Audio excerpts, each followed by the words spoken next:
everybody know where we are as of what I can see as of today. As of today, we have collected $2,400,000 and almost $21,000 for the year. We are about $540,000 below what was collected last September.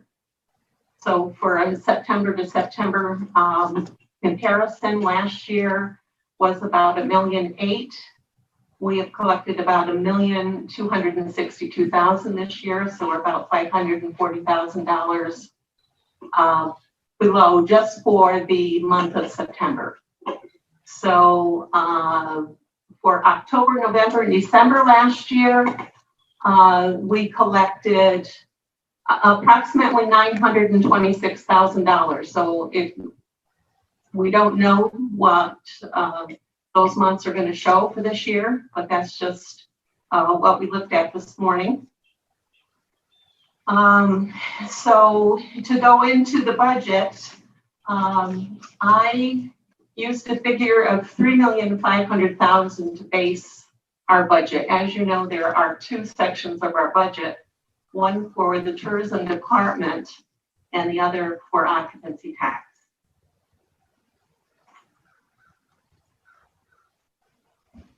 So our codes, 469 is the code that we use to pay the 25% that is due the towns, the village of Lake George and the city of Glens Falls. So we have budgeted $875,000, which is 25% of $3,500,000. Administration is code 471, and that is 3% of what was collected 2 years ago, and that is for the county treasurer for administering the program, collecting the money, and so forth. We agreed to a figure of $285,000 for special events for next year.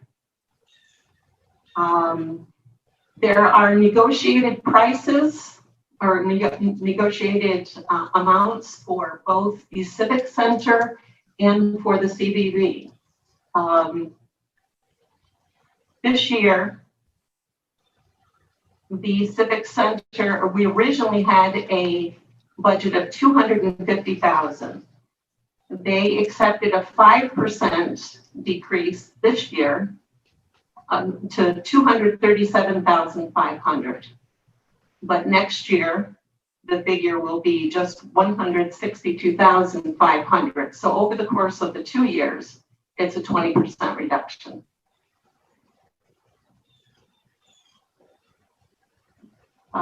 So that was code 480.02.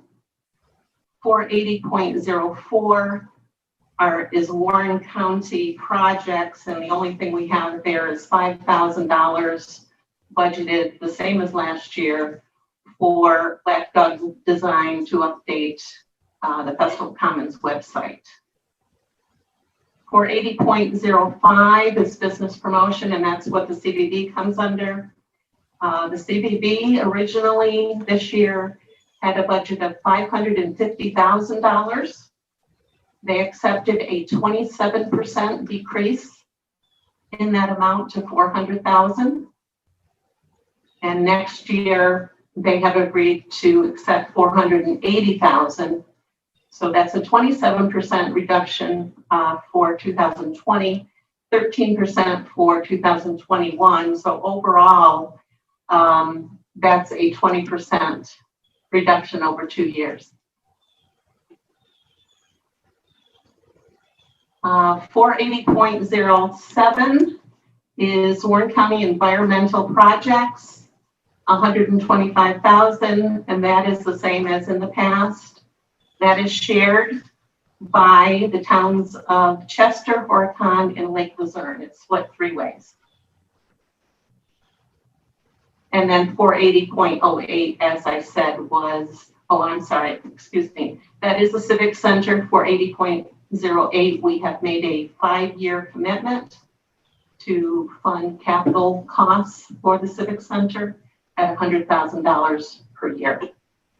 So the total amount of expenditures for 2021 are $2,203,500, and based on a $3,500,000 overall budget, we do need to pull out of the reserve about $830,000. So that is our budget. Are there any questions? Anybody? Nobody have any questions? Mr. Chairman? May I, Mr. Chairman? Yes. Craig. Just an update on the fund balance then, that would be pulling out the 830,000 from. How's that looking? With our collections and so forth, I think we'll be fine. I just did a rough estimate, and I believe that the fund balance will be about $2 million after we appropriate money for both the tourism department and occupancy tax. Now, we do need to remember that that is not a separate pot of money sitting there.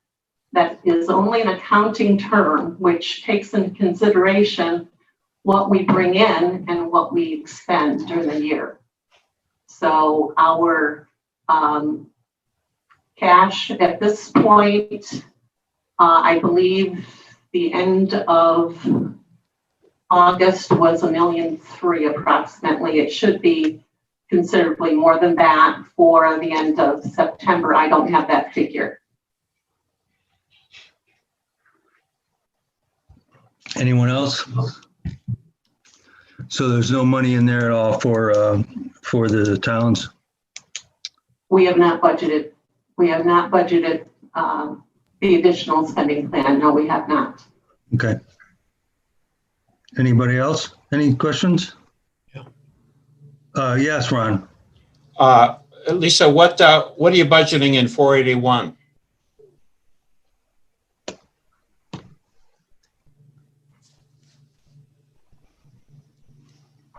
Hold on just a minute. Let me pull out that budget.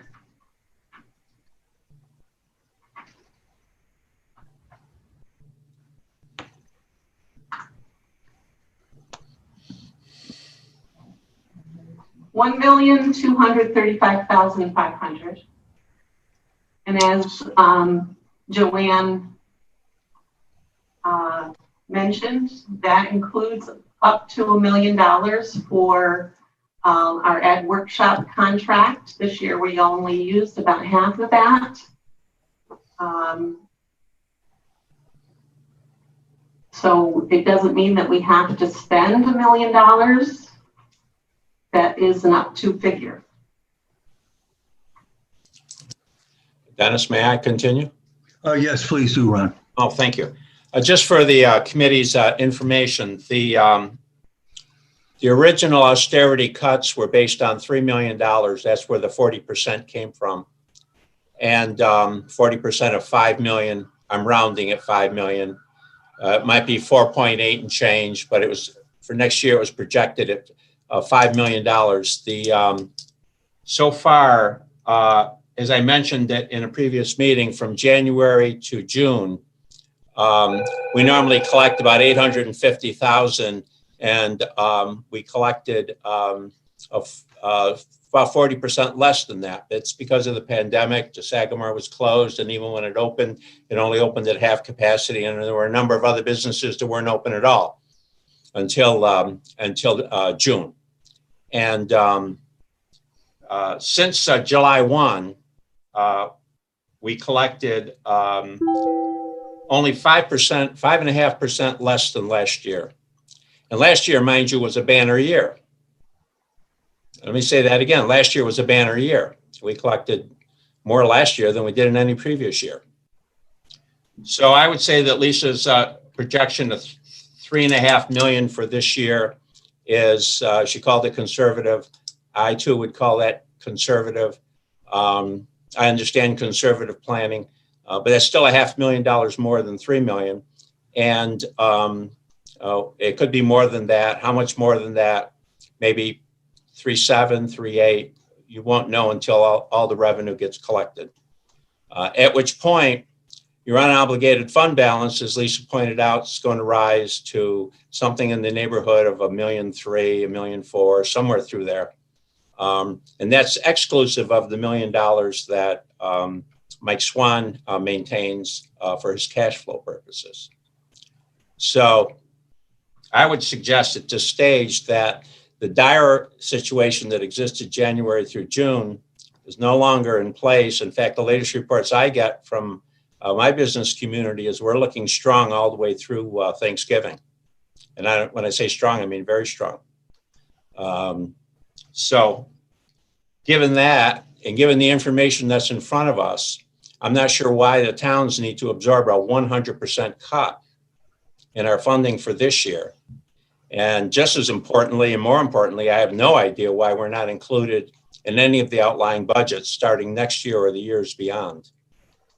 You know, the fact of the matter is our business community's done very well through the pandemic, considering, and they're looking strong into the fall. So, and this is one of the reasons why I wanted to wait until we had some numbers so we knew specifically what we're talking about. Now, if you plan a budget based on $3.5 million, what will end up happening is you'll grow your unobligated balance, but at the end of next year, what will end up happening is, assuming all things stay constant, you'll add another $1.5 million to your fund balance, because the real projection going into next year and the year beyond is somewhere between 4.8 and $5 million in OCC tax. So unless we slide back into all these businesses being closed, and I suppose you could run that scenario if you wanted to, I think that things are looking up. And I would wonder what the pleasure of the committee is at this stage, given this information, Mr. Chairman. I would too, Ron. I have to agree with Ron. Lake George is doing very well. We had a really good August. We had a really big car show weekend that had been canceled. And the place was packed. It was wall-to-wall people. They had the sheriffs finally come in at 7:30, shut the place down. It was so busy. And we are anticipating having a good fall. All the motels that I've talked to have indicated the same as Ron has, that they've got a good fall schedule and they're looking forward to it. So I think we need to take a serious look at this. The additional monies that were allocated were in an attempt to keep the fund balances from getting out of control. And I definitely wouldn't want to see that happen again. And I agree with Ron. Everybody took a 10, 20, 40% shot, but we took 100%. Plus it's not even in next year's budget. I don't, for the two towns that generate 50% of the OCC, I don't think that's right. You know, we have commitments for those funds. It's not like it's funny money. And we have serious commitments. And we need to give this some serious thought. Does anybody else have anything they want to say? Are you raising your hand, Brad, or are you adjusting your... It's okay. Anybody else? Mr. Chairman, Mike Wild, when you have a moment. Yes, Mike. So thank you, Mr. Chairman. And as the committee has heard from me in years past, I've always wondered about our return on investment in terms of what we do with occupancy tax. And, you know, we've looked at it in the past. We've tied our success basically to the growth of OCC tax and to the growth of sales tax. But we've never really looked closely at the spend and what is the best use of this money throughout. Now, you've mentioned in years past that we'll take a look at it, but we never have. So I'm wondering what your thoughts are about bringing in an outside party to evaluate our spend of OCTAX, our return on investment, and how it relates to our long-term goals of basically expanding our economy to a four-season economy. So we've talked about this in the past. Like I mentioned, we still haven't taken any action, and I'm wondering what time it would be appropriate to make that move. Thank you, Mr. Chairman. Michael, you've touted this before, and I've listened to you. There are some events that your return on investment are pretty clear, and of course, classic ones is Americade. The shot we get in the arm for a week of Americade and sales tax and ox tax is pretty obvious. But for a lot of the other ones, your return on investment's a pretty ambiguous guess. You know, you put on an event and you bring 1,000 people into town. How do you know what your return is for whatever you did to get that 1,000 people? You don't. We got area codes and other information, but we don't really have a handle on. It's the same with Glens Falls. You know, we heavily fund the Civic Center, which is a real economic engine, but we don't have any real handle on that. I can tell you from experience, if you go to Glens Falls on a hockey night to dinner, you better have reservations. So as Gina says, it's a feed in the street. It's difficult to get a number on that to actually tell you what your return on investment is. I think on the Civic Center, your return on your investment would be shocking. Well, Mr. Chairman, if I may, what you're stating is that we don't really have a handle on how to manage or evaluate our spend. And what I'm asking is that we bring some outside party in to help us evaluate our spend and what are we doing and what are we getting for it. And I'm sure it's not going to be an exact science, but OCTAX has been going on for years. And we have no audit of these millions of dollars that have been spent over the years. Our county attorney doesn't audit it. Our auditor doesn't audit it. We allow the towns to basically do their best judgment in terms of what they need to do for their town. And the committee in general, I don't want to confuse that matter, but we still haven't taken the opportunity to truly take an outside look and say, where are we going and how is the spend that we're doing today supporting that long-term vision? And that's all I'm asking for. I've talked about this on multiple occasions, and it seems like we always find some excuse not to do this. And I'm just trying to see if there is a pleasure of this committee to start to take a look. If we're going to think about expanding our economy, which is one of the things I've been chartered with, tourism is a major part of that. And we need to look at our spend. So again, my request is, are we going to get an opportunity to have an outside organization come in and take a look at our spend? Ron? Yeah, I don't want to go too deep into this, but I just would put this out there for all of you to think about, because here in Bolton, our community is a tourism community. I mean, that's not just the foundation of our economy. That is our economy, after all, right? And there's lots of things that have to be evaluated in that, not the least of which is the livability of our community.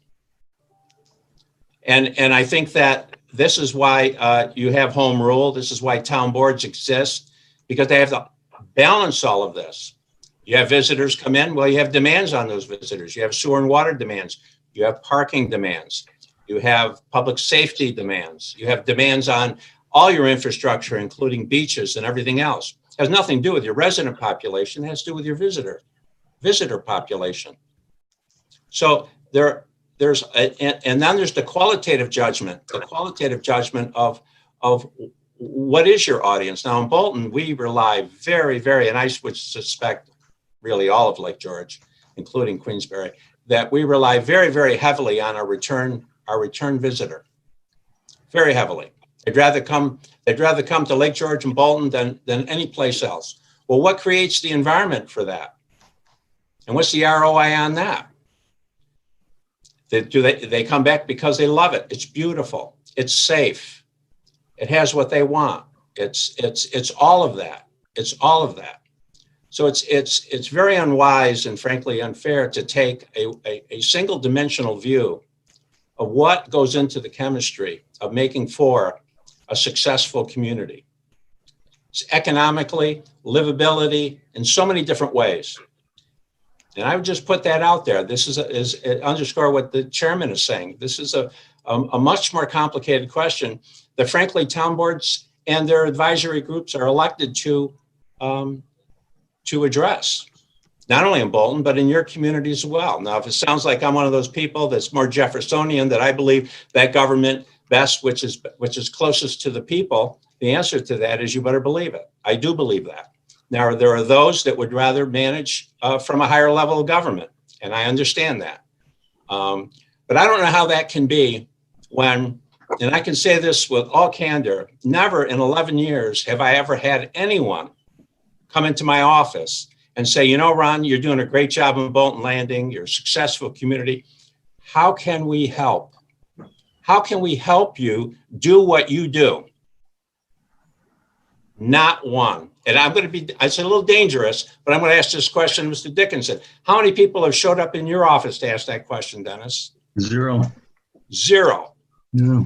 And I'll correct the chairman. We're not talking 50% of the revenue. If he's talking about Lake George and Bolton, we're talking over 80% of the revenue. And I'm not quarreling about all the other dollars. I'm not. I'm talking now about the amount that Bolton gets. All right. Now, what are we to do? I mean, are we now to send all our activities to Dennis and the committee? All our activities in our towns now are to go back to the county to ask for funding?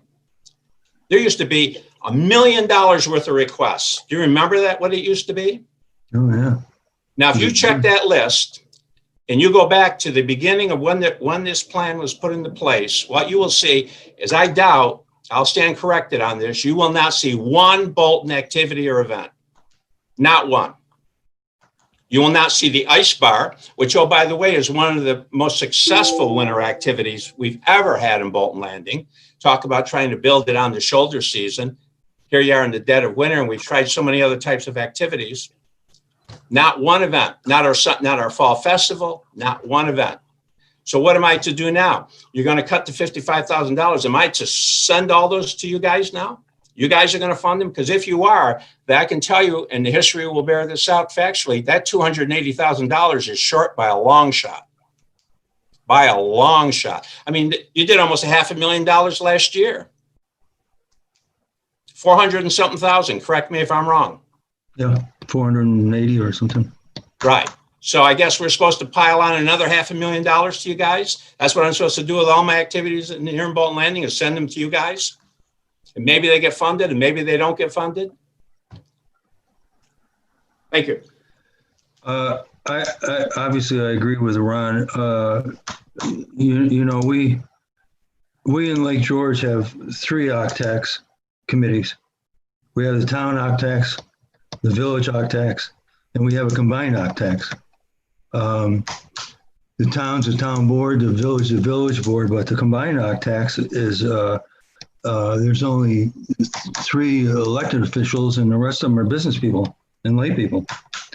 The mayor and I have talked. It seems to be working out really well.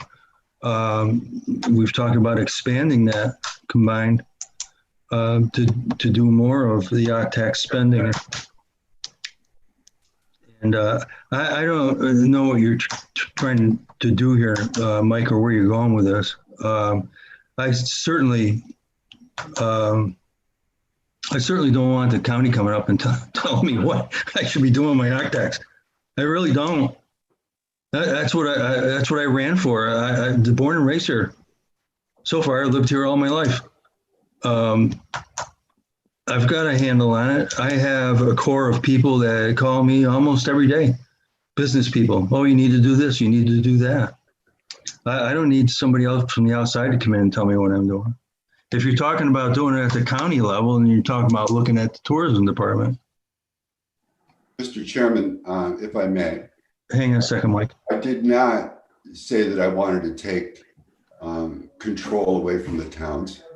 I asked if we could get an independent look to evaluate our spend and what our returns are. Two other comments though. We can come up with all sorts of arguments, but what's the harm of taking a deeper dive look at this spend and our return? That's my big question. We can come up with all sorts of reasons why not to, but what's the harm? And secondly, and please don't take this wrong, but those that do the same thing over and over and over and over again and expect different results are bound to fail. So I'm just saying, let's take a different look at this and see what we might do. We all want to expand our tourism economy. Let's take a different look at it, get some outside ideas, and then have the committee and the board of supervisors evaluate it. That's all I'm asking for. Quote from Einstein. John? You're muted, John. Yeah, thank you. All right. Well, I understand Mike's thinking, but putting it to practical concourse is going to be difficult. For example, we did pay for a study that Correct. was done. Correct. And in the study, they said 39% of the people visit our area because of our cultural institutions like our museums and our historic sites. So, you take the Ephraim Williams Monument, or you take the Fort William Henry Museum, or you take the Chapman Museum, where, we do give tax money to those facilities to ensure their existence and ensure activities. But how would you do an empirical analysis on the value of those? And then it goes back. It said 39% of the people said that they come to our area for our cultural institutions, but some of them would be very difficult to measure in ROI. So it's easy to say we should be doing this and doing that, but you have to recognize in reality, there's a huge gray area that will not be accessible. So do you discount that? Do you throw it out of the picture because you weren't able to assess it? I just am having a problem with, the idea is fine, but putting it to practical terms is not so fine. Thank you. I agree with you. I guess that's what I was saying. We did have a report a few years ago. It didn't go the way I wanted it to, and we got back basically the information that we gave them. They came here and we gave them information. They went home, wrote a report, and sent it back. We spent a lot of money and wasted a lot of time. Ron? Yeah, this is a very good discussion, and I really appreciate this discussion today. I mean that to this whole committee. This is one of the better discussions that we've had. And maybe it's because Dennis and I and John, and maybe some of the places that are where this is so central to our operation, maybe because we're speaking up more. But I'll give you one example. Rogers Park must be, by almost any measure, the second most important summertime destination on Lake George, second only maybe to $1 Million Beach. This phase we're in, and the improvements that we're in right now, will be completed next year. It's taken 11 years. Let me say that again. It's taken 11 years to reach phase 5 on that park. And it's not for our resident population. You got a $1.3 million pier. You've got finger docks and restrooms, $500,000. You need parking for visitors. By the way, not a nickel of tax. And you create a new parking area for visitors and for events like the farmers market and the craft fair. By the time you do the acquisition and the improvement, it's well over $500,000. And I could go on and on and on. Not a nickel of tax money, because our program is so much bigger than what we get in tax. We're so appreciative of what we do get that when we get cut a little bit, it hurts, because now we've got to move a lot of stuff around, don't we? All you town supervisors know that. Now all of a sudden you're going to say, wow, where's that local match going to come from? Or how are we going to fund that activity now or that event now? So even the infrastructure, even the tourism infrastructure, we just purchased the Bradley Lookout, did we not? You may have read that. Thank God we partner with such great private sector partners, but it costs a community $150,000 to buy that property. Not a nickel of OCTAX. The Pinnacle, not a nickel of OCTAX. It's going to create one of the greatest attractions, hiking attractions in the southern Adirondacks, maybe throughout the whole Adirondacks. Not a nickel of OCTAX. And not a nickel of OCTAX planned on the implementation either. Why? We don't have it. We don't have that kind of resource.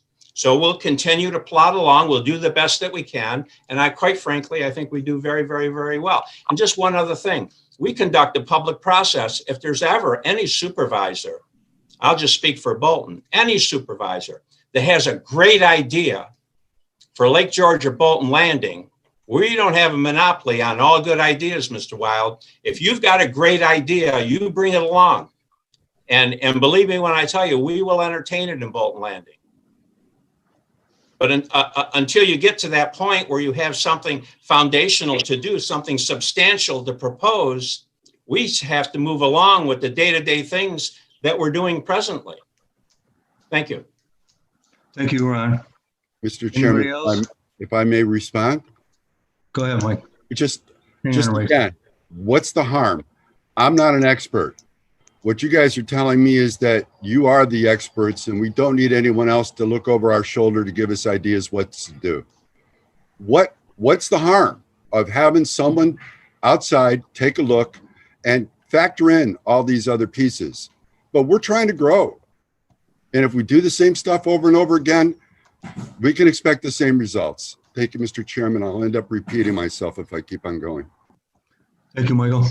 I didn't see a building permit there. Rachel. Thank you, Mr. Chairman. As you know, Dennis, I've been spending the last couple of weeks looking at everything OCTAX from 2002 until 2014 when I got on the board, just to understand the history a bit better. And I know today we said we talk a little bit about a possible amendment, a work group to talk about the scoring sheets and the application process. I'd asked if there was an opportunity, especially given the state of our economies and our communities right now, to not advertise or solicit any event funding until the beginning of next year. That would give us time to work as a public and private partnership to talk about how to not capitalize, but really look at that return on investment, to look at the scoring sheet, which, interestingly enough, that scoring sheet was passed, you started talking about, but ultimately passed in March of 2006. And Ron, what I found really interesting is that Mr. Gabriels at the time, he had reported that the point system was an area of which he had concern with, that whether or not there was an evaluation method available to help the county understand how the OCTAX funding of a particular event came back to the county. So pretty much what we're all still talking about here today. I would disagree that we need another organization or another committee or whomever to come in and tell us whether or not it's working. I objected to the B&G report a few years back because we spent all this money and all this time talking about it, and they came back and we did absolutely nothing that they suggested. That happened with the report previous to that, which I found in all of these boxes. There was, in fact, another report that was done years before that. And generally what I've been able to determine is that the arguments they had back when this was being created are still basically the arguments that we're having now. How do you determine if something is, worthy of that funding? What is the return on that investment? What about new events? Where do we cap them? I had a chance to talk with Gina Metzer a little bit about how they look at return on investment, and she had sent me some documents. I know there's some computer programs we talked about over the last few years that now the county and CVB, I think they alternate years on paying for that membership so that they can get a good baseline of, is this investment of 50 grand or is this investment of 10 grand coming back to benefit our communities? Not just in bed nights, but also, in that economic driver in those towns that may not have those hotels. So I'm just wondering if we could have an opportunity to talk a little bit, not as, I know this is a marathon here and not a sprint, but after all these years, Dennis, you were so kind to, tell me if I thought all these things were wrong with it. Maybe I'd like to suggest how to fix it. I'm not suggesting I have all those answers, but if we could just start a small dialogue about putting on hold that application process. I did have a chance to talk to Octax and Lisa about it. And it sounds like that scoring guideline that was initially passed in 2006 has never been updated. Our application process lacks information that we all use when we make a determination whether it's something that we want to continue to do or not. And I think a universal application and follow-up, when this was created and it was never rescinded, it did say the Octax committee members, with the advice of our county attorney, would be the checks and balances of all things Octax, the towns and the county. We don't do that right now with any of the funding. We file the reports, but we know those, everybody has kind of a different role, but the going through those expenditures is something that we're not doing. I'm not sitting here, Dennis, asking to change all of it today, but I was hopeful that we could get a little bit of buy-in to look at that scoring sheet and look at that application and work together with tourism, with our private community or hotel, just a small group to figure out how do we assess that, and maybe there's a compromise we can all reach on it. Rachel, these are all good points. I anticipated having this discussion with you, with the committee today. What I'd like to do is step back first and take care of the budget and finalize that. And then I'm going to come back to you and we'll talk. Today, you mean? Today. In the call. Today. Okay. Yeah, right now. So we've gone through the budgets. Anybody have any budget questions? Ron? Yeah, I just want to get back to the budget that cuts the funding to the towns by 100% in the outlying years. We don't ever claim to have the only idea or the best idea on anything in Bolton Landing. And anyone that's got a great idea for Bolton Landing or for the region, I'm always available for that. Believe me when I tell you. And a lot of the things that we do came to us that way as ideas. The Bolton Hub, which is the premier initiative of hiking in the Southern Adirondacks, came to us from a local citizen. And that's what initiated the study that included Hague and Lake George that looked at this side of the lake and started to develop the round the lake concept. These ideas, they come to us in all different shapes and sizes, is what I'm saying to you. And so we're open to any process or whatever, but what's happening now, quite candidly, is by cutting the funding 100% for this year and deleting it in all the outlying years, you're effectively shooting the communities that are producing it in the foot, or worse. I mean, this year and next year, you're cutting $290,000 out of Lake George, town and village. I mean, how are they going to replace those dollars? Where do they go to get those dollars? And in Bolton, the same way. I mean, in Bolton, at least, and I'll say this, I think we may be, I'll stand corrected on this, we may be the last community to collect it before we spend it. There was a time everybody collected it before they spent it. And then over time, they began to project down the revenue like other types of revenue. Here in Bolton, thank goodness, we collect it before we spend it. And so the impact to us is 12 months, it's like coming, okay? It's not gonna hit us like some of the other communities immediately. And I've had people say, well, why in Bolton do you collect it before you spend it? Well, now I've been given the best reason in the world why we collect it before we spend it. And that is because we cannot rely on the funding sources when they say they're going to give us money. And we were told in the last committee meeting that the reason it was being cut was because of the revenue shortfall. And we said, okay, we didn't debate that point. We said, let's wait to see what the revenue is. And now we have waited. And now we see that the revenue is going to be for this year, somewhere at least on the conservative side, $500,000 to $750,000 more than the projection. So my question to the committee today, Dennis, not only for this year's But in next year's budget is, what does that mean relative to the budget? Is the intent to restore us in the outlying years? All of the towns, including the city of Glens Falls, let's not forget, they're in there for 12, 5, or 15 as well, right? On top of Pool Arena. And we're going to reduce the amount we gave the towns this year by 25%, 30%. You tell me. I mean, 100% seems extreme to me, given where we are with the budget now. And just so you understand, Bolton, we are prepared and are prepared to do our fair share. We always have and always will.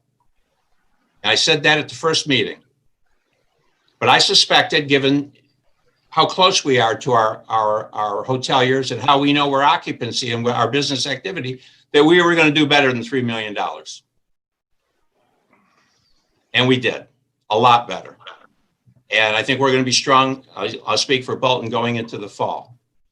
And so now I want to know, Dennis, what the intent of the committee is, not only relative to the budget for next year, but also the budget for this year. What's the intent of the committee? I mean, why don't you propose a resolution to reinstate that fund, when, where, and why, and we'll see what the committee thinks. Well, I think that we should cut. I would say that let's cut $100,000 out of the 400 and some odd. Let's reduce Lake George Village in town down to 100. Let's reduce Queensbury and Bolton down to 40, and let's reduce all the towns down to 10. And those towns that don't want any money, let them delete them from the program. That will reduce the expenditure by 25%. And if 25% isn't enough, make it 30%. But let me tell you, that's a lot better than 100%. And I would propose, I'm not on the committee, but I would propose to the committee that you put the towns back in for next year. Because I don't know why they're not even included, because next year's projections show $5 million, not 3.5. Thank you. Somebody want to move that? Any interest on the board?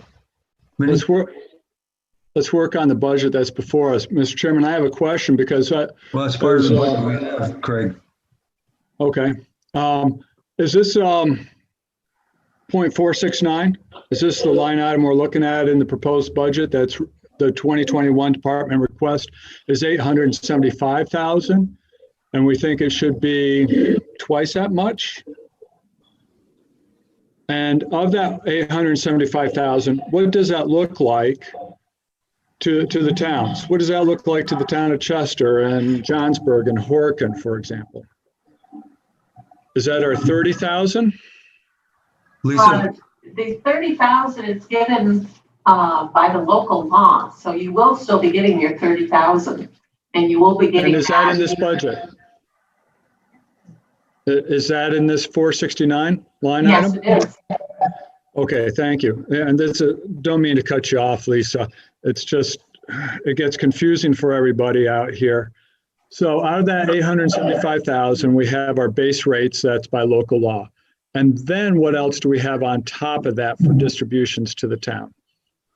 That is the 25% of collections. That does not include the spending plan, which is what Ron is requesting right now. So that does not include the additional 12.5 that would have gone to your town this year. Okay, so Lisa, where does that additional spending plan show up on the budget before us right now? It is not included.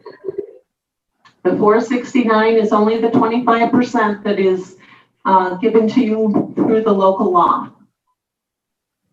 The spending plan is not included. Okay. That's what we're discussing, Craig. That's what Ron's talking about. What is he talking about, the supplemental? Yeah. Or the local law? Okay, so we do not have, so where does the spending plan show up in the budget that's before us right now that would affect the town's distribution to the town? It doesn't. They've cut it out. That's what we're talking about. They totally cut it out. We went from whatever we had to zero. There's no percentage. So would that have been the 480.01? Is that? No, that would have been still in 469. Mr. Chairman. Yes, Ron. Yeah, Craig, they lumped it together with the 25% in 469.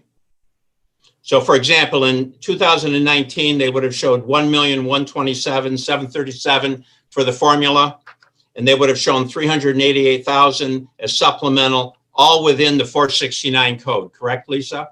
That is correct. They don't break it out.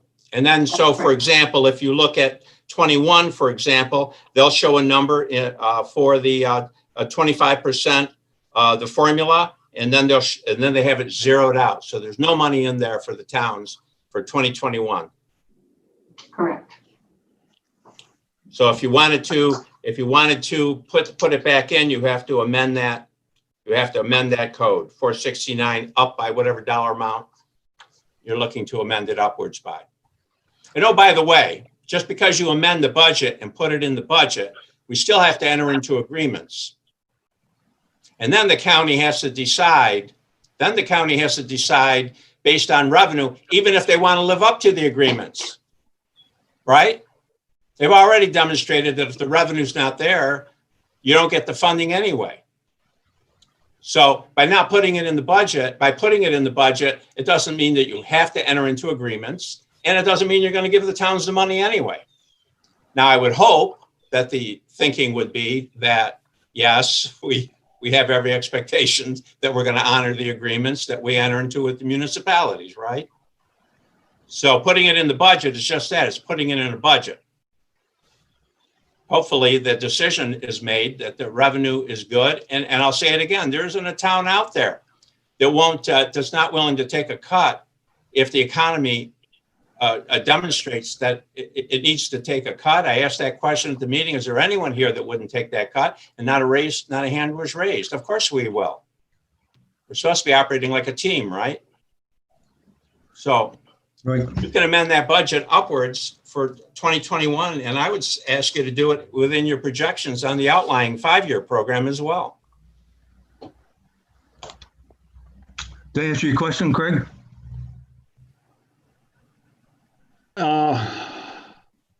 Overall, can I just share a screen again so that we can be sure of what we're talking about here, money wise? Fine. Okay. Ah, shoot. It's on the wrong computer.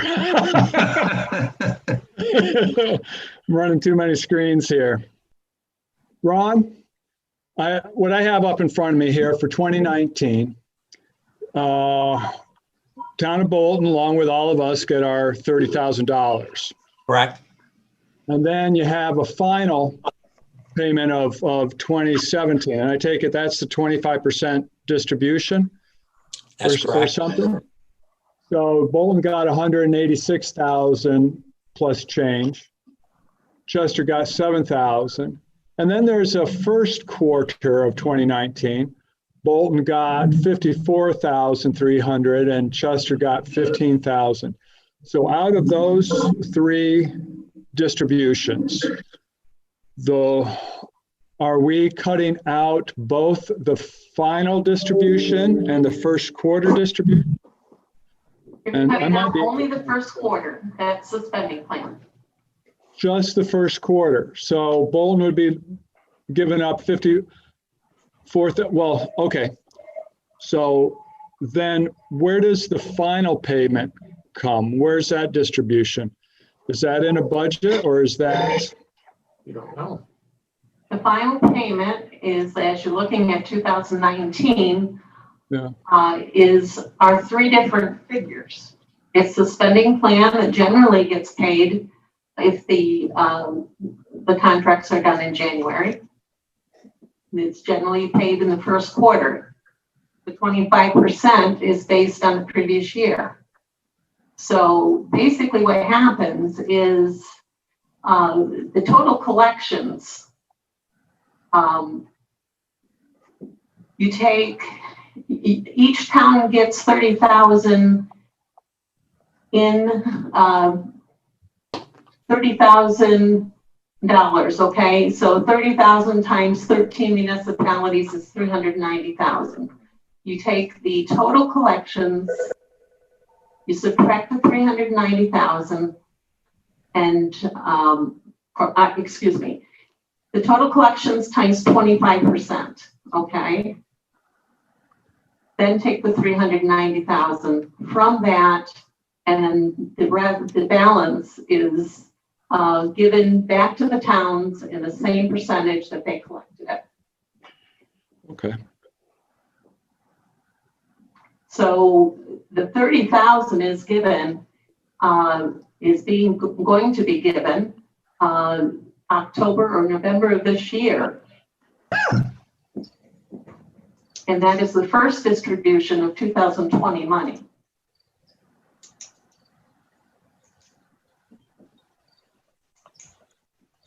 Okay. So basically, if you add the initial 2019 and the final money for 2018, it should be it should say 2018 on the top, not 2017. But if you take those two figures, that equals 25% of the collections for the year 2019.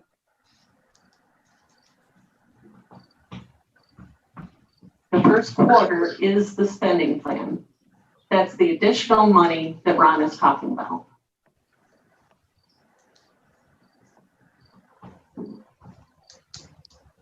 You're muted, Craig. You're muted, Craig. There we go.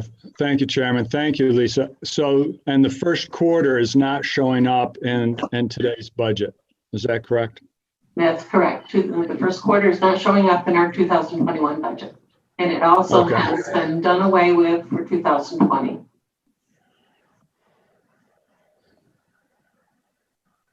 Can we adopt the budget or give our nod to the budget as it is today and then pick up this amount, 388, as we know what the year of 2021 looks like? An option. Craig? Is that your proposal? Right.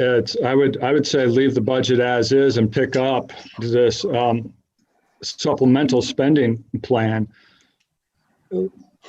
after the budget has been adopted, and amend the budget at that time as we see fit. That's correct. You can do that in January of next year or February of next year. It doesn't have to be in the current budget. So the resolution We'll have is. a better idea where this whole year is going to take us. Right.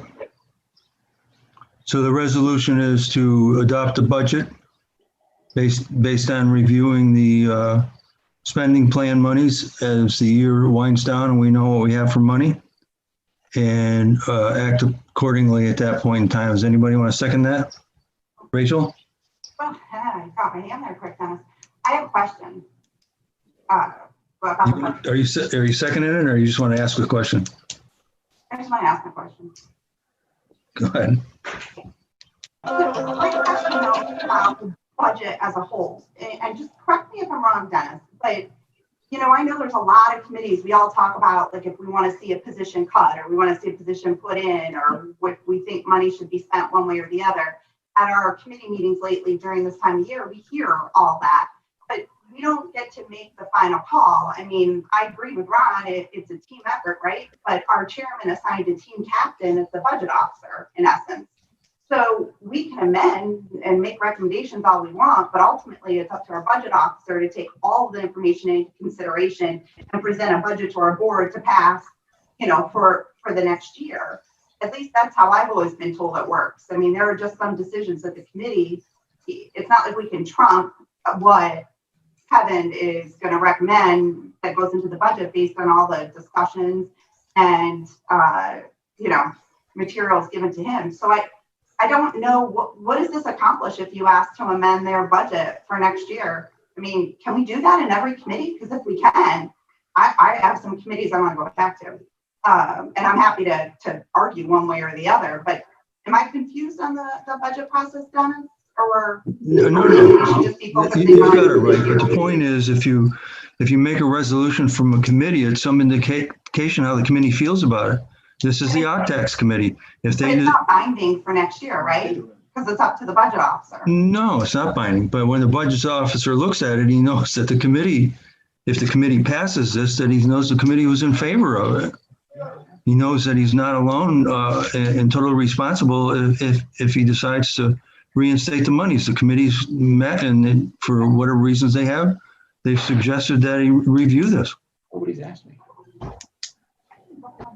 Well, that's what I'm saying. We don't vote on the budget in committee, so I don't understand what I understand. We're talking about the current budget right now in 2020 and that additional funding, but my understanding is that Resolution 150 of 2005 established the local law. The 30,000 is still intact, and what we're talking about is that additional funding is where I'm at. But I don't understand what a resolution does for the budget next year.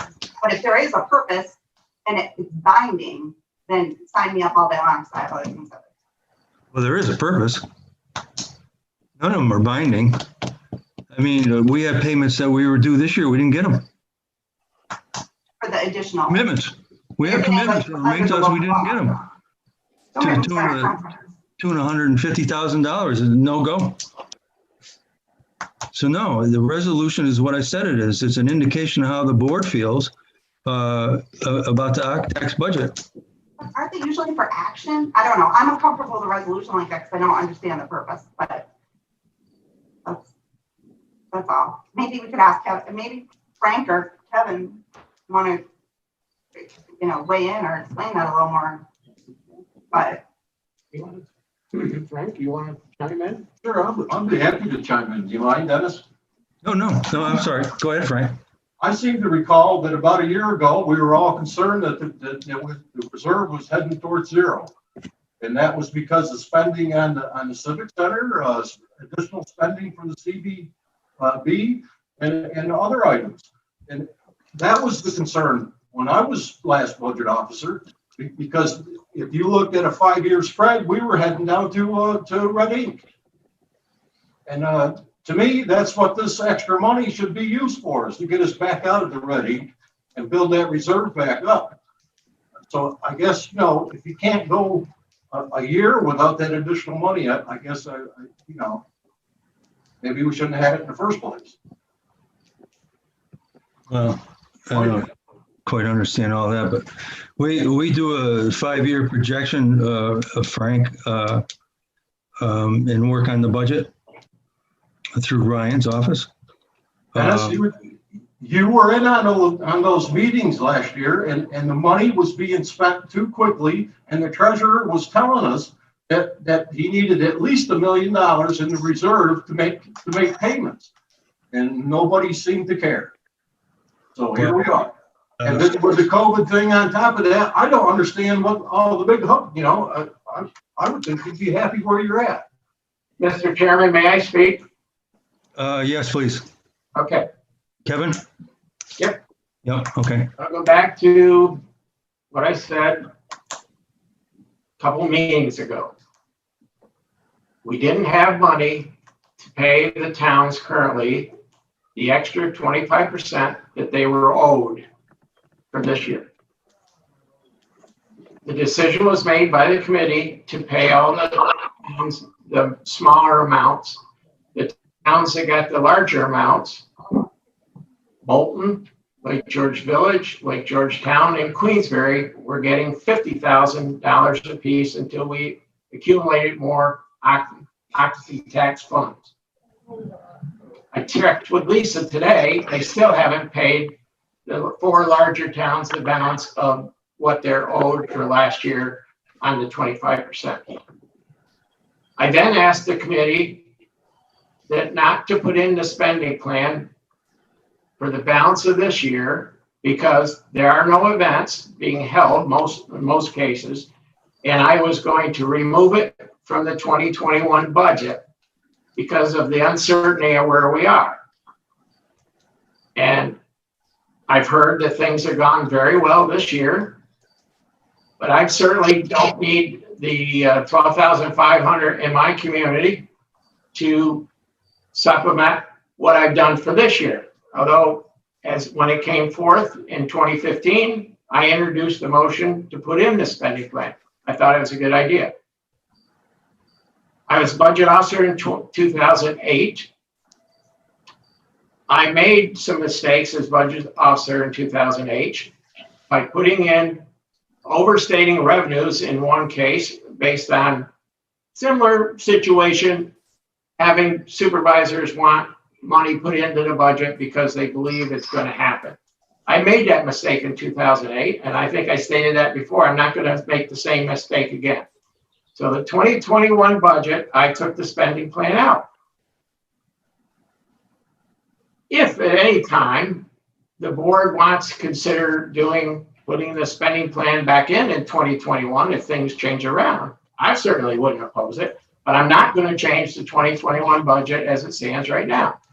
And as far as putting money into this budget or giving out more money, when we haven't even paid the towns the 25% they're owed, I would think it's kind of short-sighted, even though we're basing it on projections to do this at this time. So, I can't support that, but I'm not out to hurt anybody.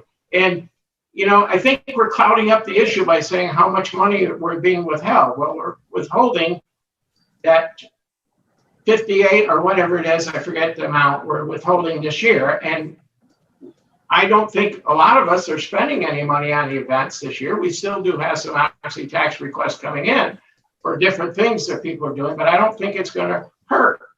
And you yourself, Dennis, said if there's a community that really needs it in a bad way, they can always come to committee in the past and they use them for special events. But I'm just thinking for this year, leave it as it is. If there's a rebound like everybody's projecting at the end of 2020 for 2021, we can certainly visit it. But I as a budget officer can't consciously sit here and say I'm going to increase the 2021 budget. I'm not going to. But we've done budget amendments in the past when the time came through. So I'm not going to change the budget unless you people force me to do it. I have my reasons. It's not to hurt anybody. And if a town, if a community is losing $75,000 this year, and that's going to make or break them, I'm sorry about that. But that's my excuse. Nobody's asked me anything, so I'm just letting you know that, Dennis. And I do believe you have shown concern to me, Dennis, on the occupancy tax too in the past. So Kevin, I appreciate. I will second. I'm not going to argue with Craig's motion to approve the budget as it stands. Hang on a second, Kevin. Okay. All right. Then. I appreciate everything you said. You're absolutely right. The situation is a dynamic one. It's fluctuating all the time. The motion on the table was to accept the budget for this year, Kevin, as you proposed it. Only it's stated that we would review it. That's all. We're just quantifying that we're going to review this. And we're going to review it in February when we have all the numbers, when it should be reviewed. That's all. We're just clarifying the situation. We're not telling you you're not to do what you've already done. We're not doing that. We agree with you. Well, I don't know if Craig said that, but if he didn't, I guess we have to ask Craig to restate his motion. Yeah. Okay. Ron? Yeah, I think you'll all recall, that's all I ever asked for, even at the last OCTAX meeting. Yeah. It was even the motion then, that if the funding is there, that it's the intent of the board to reinstate the dollars. That's all I ever asked for. Okay. And if this committee and the board tells me, yes, Ron, if the revenue's there, these dollars will be restored, I don't think that anyone can ask for more than that. I think that, and I'm satisfied with that. And if you want to call that a compromise position, you can call it what you want. But I'll accept the intent of this committee and the board that if the revenue's there, that those dollars will be restored. I'm good with that. Now, although I'm not a voting member of the committee, so. That's not what he said. We're going to make you honor it. Gene, is that you? Yeah, that's me. Go ahead. All right. I'll give you some diatribe. I want everybody to understand, and if I'm wrong right now, what I'm going to say, then I'll get up and walk out of here and vote whichever way you guys want to vote. When we started this op tax way back when, 25% went to the towns, period. Back in 2015, we were told, let's spend a little bit more money because we got too much money in reserve. So we went with this program to give the towns more money. I debated it then, and I still debate it now. Because the reason I'm debating it, right now, we're about $250,000 over that 25%. So we're all breaking our own rule that was set by the state of New York. 25% goes to the town. So right now, go back to 2015, that's when the budget started getting out of whack. And with the program that we did with all the towns getting more money, then we went with the Civic Center, then we went with every place else that we spent money. Our treasurer told us for the last 3 years, we're spending too much money. So right now, if we're in 2019, we got $1,515,737 went to towns. That's $126,000 over the 25%. So if we want to get anything straight, let's go back to 25% first. And that's my speech. Appreciate that, Gene. I think the 25% is a mandatory thing. There's no reason why we as a county can't redistribute the balance of the OCTAX any way we want to. You have to go back to the state on that because that was done. The 25% is the minimum. If you pay that, then you've complied with the state requirement. Right. If you want to pay the towns more, it has nothing to do with the 25%. Well, that's spending more OCTAX than we were supposed to spend at 25%. No, Well, okay. no, Gene. Ron?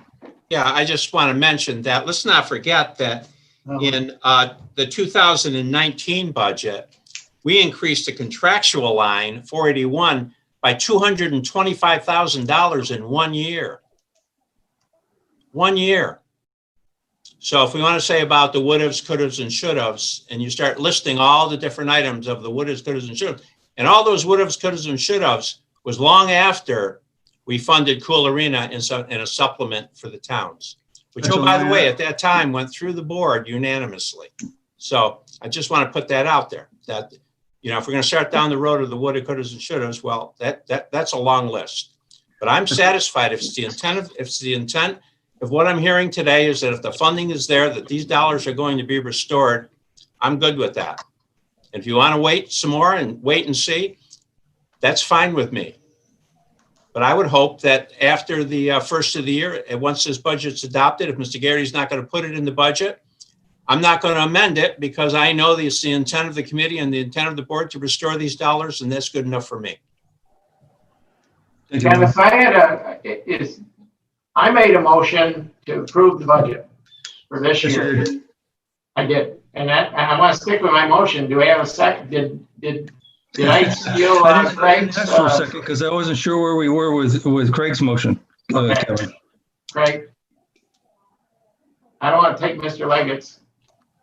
Right, my motion was to accept the budget as presented. I think that's what Supervisor Garrity was seconding there. And I do not have any language in that money available the supplemental will be restored, but I do think we are all on board of looking at those numbers and seeing what we can do as we have in the past. But I don't think you put that in the budget. I think you accept the budget as is. That is correct. And that's what's on the floor and seconded. Yes. Well, I don't think yours was seconded, Craig. I'll second it. Do you want to second it, Kevin? Yes, I'm seconding that we put the 2021 budget as is. All this other stuff that we talked about will come in 2021. Okay. Do you have something you want to say, Mike? Mr. Chairman, thank you. And I'm just looking for some clarity on something. We talk about the local law often in terms of expenditures and distributions, but I've heard, and I can't say this is truthful or not, but I've heard that the local law says that the way we fund events is supposed to be seed money, and that seed money is supposed to go away over time. We don't seem to follow that if that's actually in the local law. And I'm wondering if you can comment and maybe enlighten me. Yeah, Mike, the occupancy tax law is about 2 lines long. The book that Lisa has is a 3-ring binder. It's 3 inches thick. And it's got resolution after resolution quantifying what you can and can't do.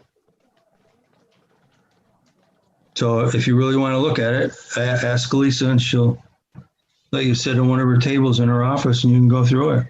So It's- what you're saying is that It's mind-boggling. that might be part of the local law, but it's been overridden locally by other It's residents. added to, deleted from, et cetera, et cetera, et cetera.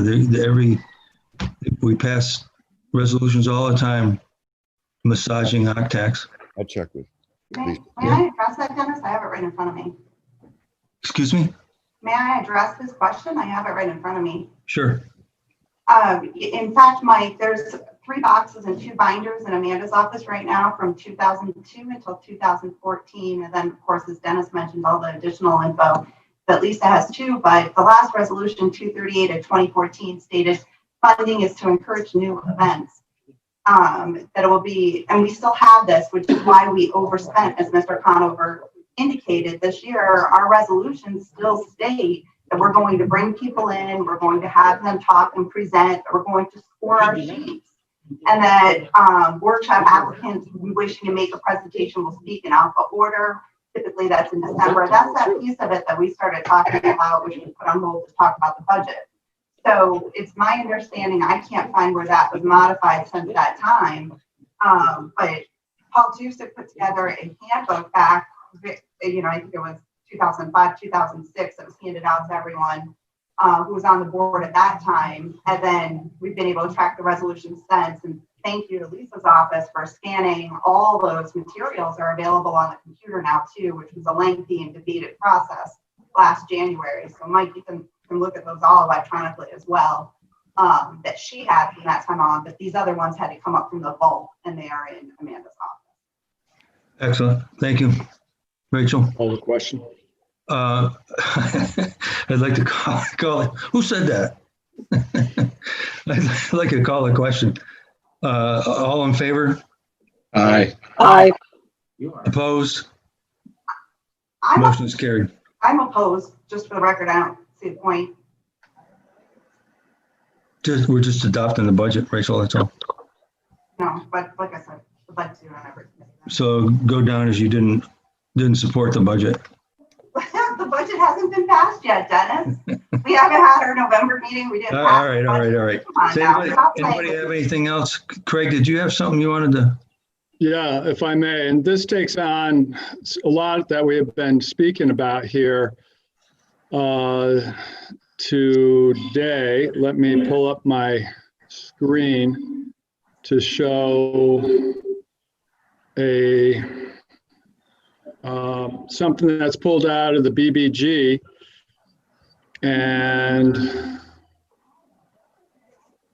to summarize, just to refresh our memories here on things, so that if I can, how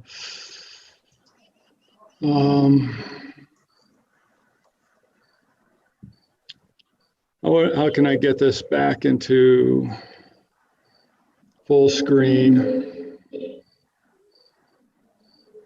Where do I go? View? Present? Okay. So these are all what I've pulled out from the Strategic Tourism Consulting Report, okay? Long-term vision. Now, what's in black is theirs, what's in parentheses is what I've put in here. But how can I, there we go. Take a look at that. That basically what they recommend is Warren County Tourism articulate and define specific criteria which budget allocations are granted. So that's giving them more autonomy. And then the next thing, take this report, develop a plan that will celebrate the beauty and destination. Foster more regional collaboration, more cross-promotion education. And then we need to focus on enhancing the spirit. And these are all the things that will be funded by occupancy tax because that's what fuels our tourism department, as well as all the distributions that come from the county to the towns or put in supplemental for county-wide events. So these are all items that we can make more efficient use of occupancy tax money in partnership with the towns. Like, look at this, rather than focusing on town lines, look at the county as a combination of various experience and regions.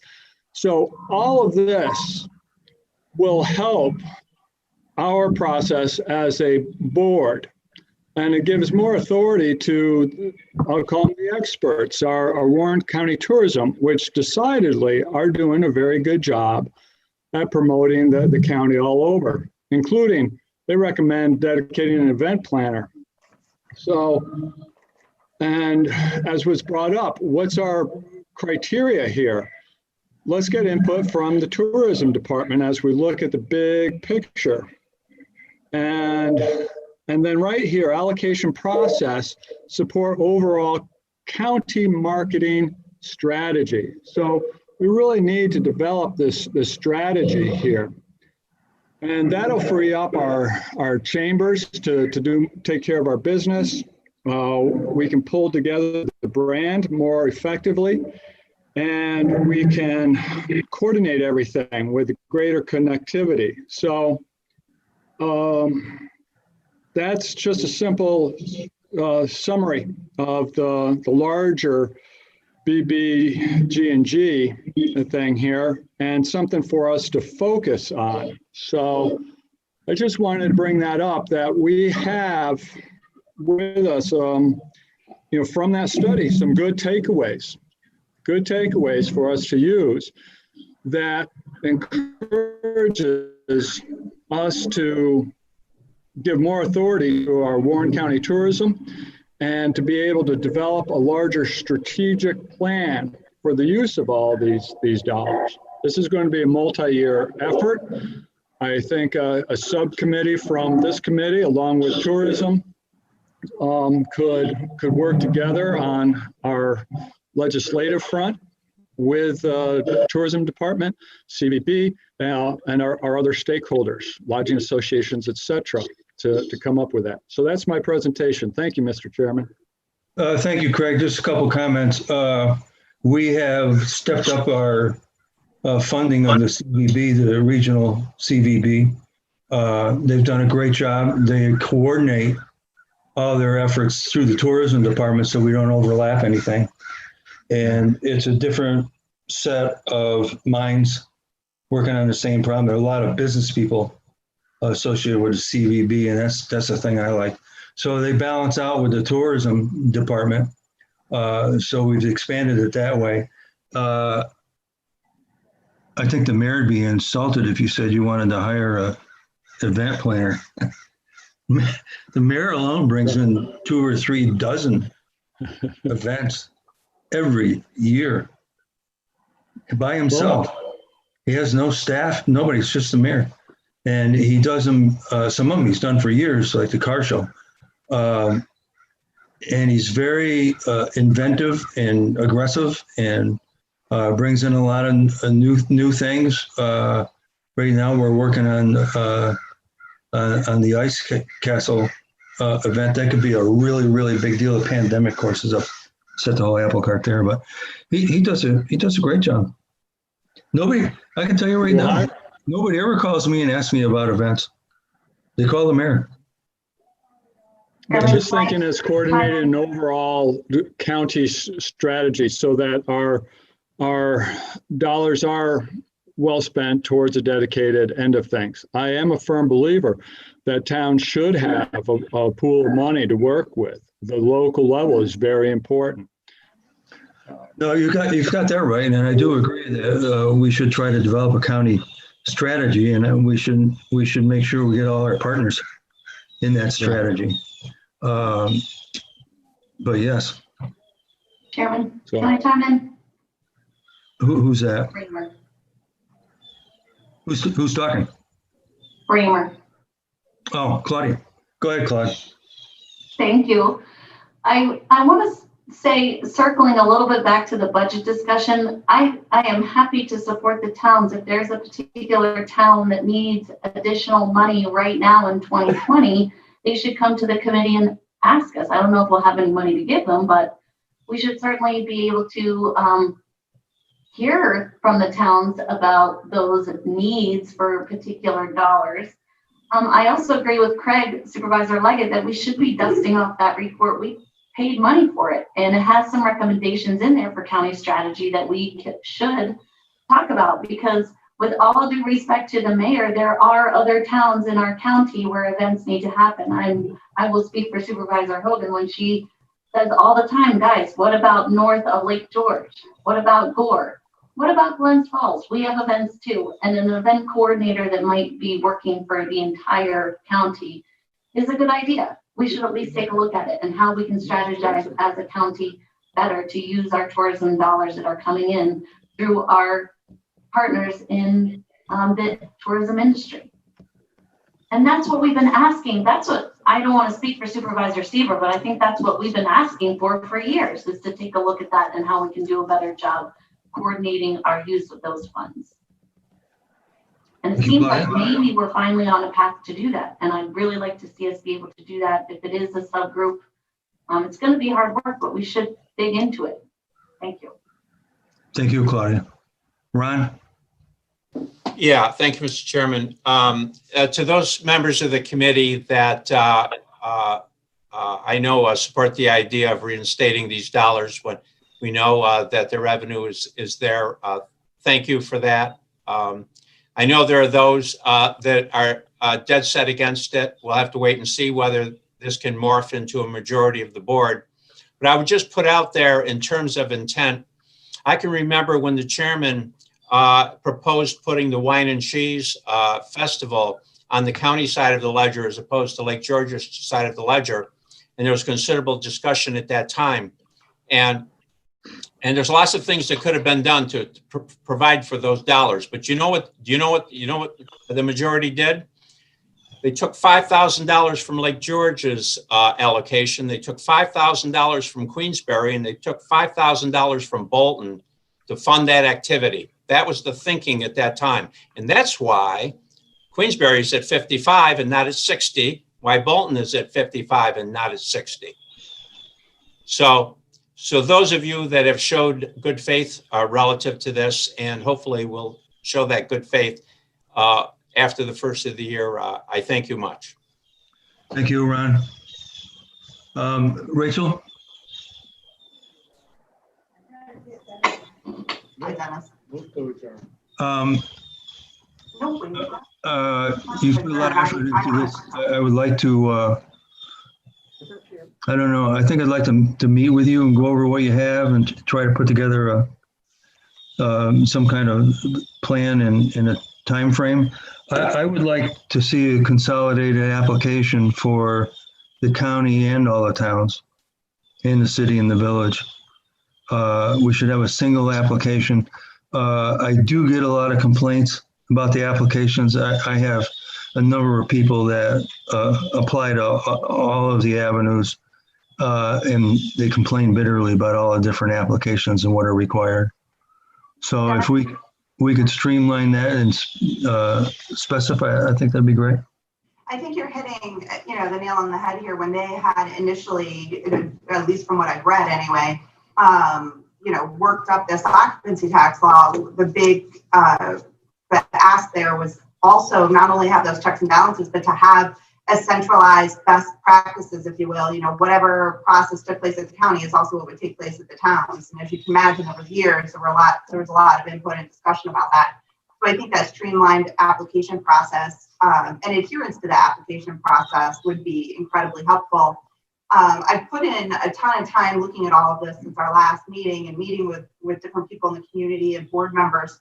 But I don't want to continue that process because really I'm just spinning my wheels if this committee isn't willing to look at some change and updating what is, a decades old document. So I think there's a lot of potential here to get a great document that we can all agree on, or at least compromise on moving forward. But to rush it seems kind of silly, and especially during a pandemic right now where we're not having those application needs coming in. You know, maybe Dennis, you and I can definitely talk and come up with a short-term plan, but, you know, I'd like to find a way to present something, you know, maybe in six weeks or so that the committee can take a look at and have some input on. And, you know, we're devised by committee, so having that input, I think, would be very, very helpful. If the town says yes. I have no objection to what you want to do. I think the application would be a prime thing, should be fairly straightforward. I think we could get that done and get it done before the coming year so that everybody can get on the same app. I think that'll help tremendously. The discussion about the other things is going to be a long, involved process. I'm more than willing to do it. Just to break that down, when you say other things, though, before you move on to the major things that we all like to get heated over, the scoring sheet. I mean, is that something that with the application process we can agree to update and try to come up with some compromise? I mean, those two things seem like there's been buy-in and support for that from every municipality so far, in taking a look at how to have that universal process where, you know, we are talking more about that return on investment. Yes, yes, and yes. Rachel, you're on the right track. One more time. I don't know if everyone heard you, Donna. I hit on the other things right now. I'm just saying, like, think small. We just talk about these two things. No, I think you're on the right track, and I think we should move in that direction. I definitely would like to have a unified application for all Warren County tax dollars by the end of the year. And I'm sure the towns, for the most part, will be extremely helpful. I know Lake George will be. We have one for the village and one for the town, and then we have one for the combined committee. It's foolishness. So now, is the support of the committee there for that? Because Ron keeps talking about the intent of the committee, and I never really get to answer. So I just want to know, like, are we spinning wheels, or are we going to come back here and, you know, we can really talk about updating these documents? Let's just have a poll here. How many of you are interested in updating the applications? Edna? Yes, I can go along with that. Gene? I agree, yep. Yeah, good. I see Kevin, is he on the board? Yeah. Yep. Yeah, Dan? Yes. Yeah. Yeah. Brad? Wake up. Got to figure out how to get off on mute here. Yeah, I'm in favor. Great. John? He's down. There's a tweet. Can't hear you, John, for some reason. No? Not coming through. Okay. Craig? You're in favor? Okay. You got it. All right, great. So can I come over like 2 o'clock, Dennis? You free? 2 o'clock what week? You might, you should really look at Queensbury too. They got a pretty sophisticated application. Yeah, I'm familiar with it. Yeah, I'm sure you are. Why don't you call me after the meeting? We'll set something up. We'll get together. Dennis, before we adjourn, this is Lisa.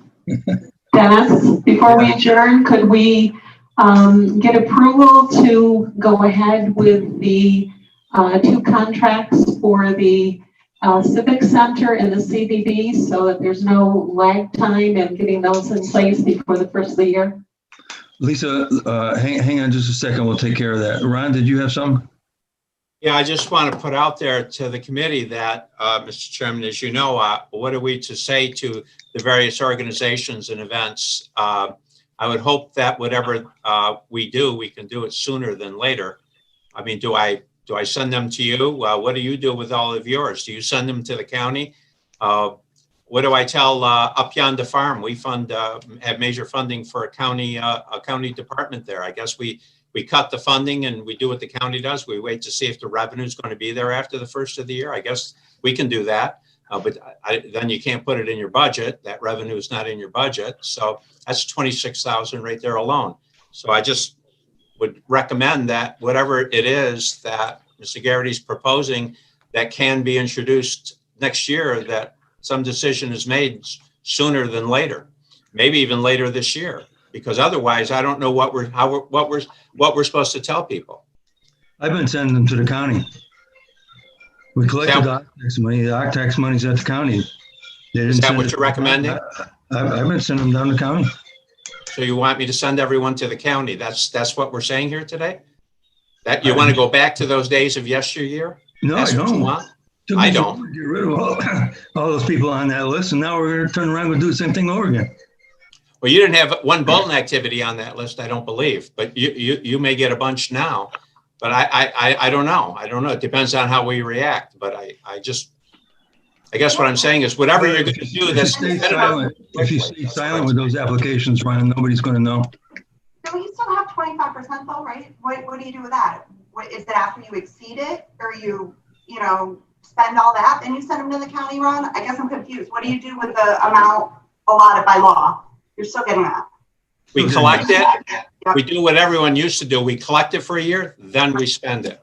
So we know exactly how much we have. So for example, what we're going to be allocating for next year, we collected this year. Next year, we'll collect it and we'll spend it the following year. So you we lag on what we're spending. So that's why I'm saying that we do have some, I guess you could say some absorption ability that maybe some of the other towns like Lake George does not have.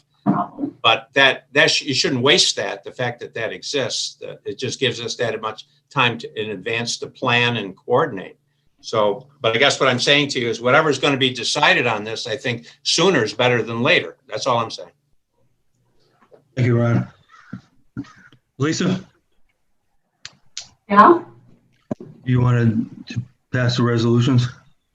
Yes, I just want to ask the committee to approve the two contracts at the amounts that we talked about. So for the Civic Center would be $162,500, and for the CBD, $480,000. That way the county attorney's office can get going on those contracts, and they'll be in place for January 1. So somebody want to make that as a single resolution? I'll make it, Dennis. Thank you. Second? I'll second, John Stroh. John Stroh, second. Any further discussion? All in favor? Aye. Opposed? It's carried. So that's it for the agenda? That's it. Anybody else have anything? Alan. I think there's public comment. Oh, excellent. Would you like me to? Oh, there he is. What do you got, Don? We've got some questions from Travis Whitehead. How do we know that occupancy tax money surplus that is kept by the towns is not being commingled with their general fund account? And is this the real reason they want to keep that surplus? There's some serious paranoia right there. I'll tell you that right now.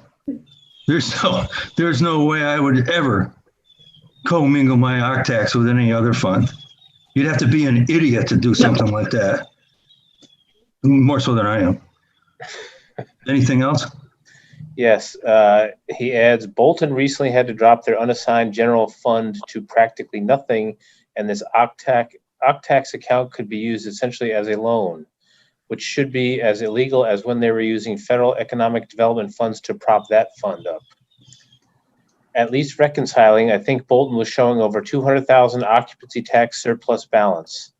If Bolton needs to run that occupancy tax balance down, then it seems like that is the reason they have the general surplus in the first place, not as a general fund loan. Oh, Ron? Yeah. Yeah, we provide a small amount of OCC tax that is used as a repayment on the cost of construction that went into the visitor center and the museum. That's what that is for. It's a small part of that entire program. And the reason that I think as far as the fund balance is concerned, the reason that exists is because of a change in the controller's office and how we have to account for our loan program. But I'm not sure about the rest of it. But as far as commingling, we track those dollars to the penny. Thank you. Anything else, Don? No, that'll be it, Chairman Dickinson. Thank you. I entertain a motion to adjourn. Motion to adjourn. John, second. Edna, excellent. Everybody in favor? Aye. We're done. Thank you, guys. Happy trails to you.